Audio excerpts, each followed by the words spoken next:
Cô mày đừng ấy không? Con sao tay hấu mến?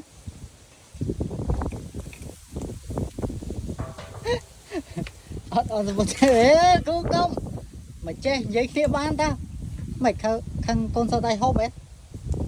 Cô dạ cào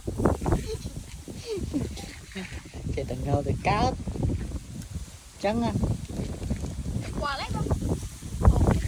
cô mà hôn á cô mà hôn á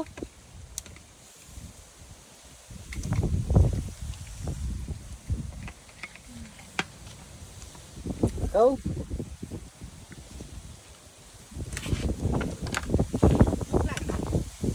cô à Ủa cha mày. con sao tay luôn hay hốt tới cô lì xào nha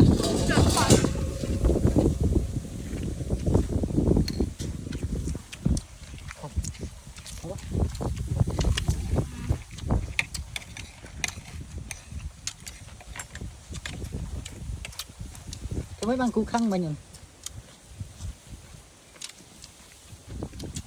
Ngày ngồi cùng mình.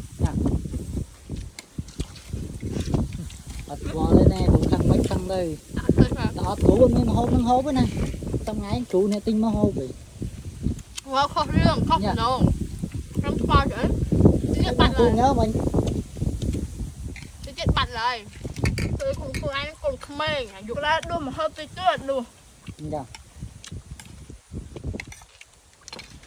ê cô vậy cái này Trong giống như tật lời. dạ Mình tên mến. Cho phải khắc trong rồi đuổi chứ.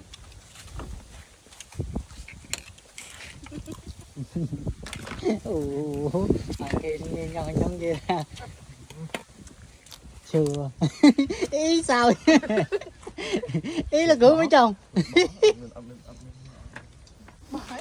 ở đấy mẹ anh nhầm mơ quay với cụ chọc cụ tết tất mới không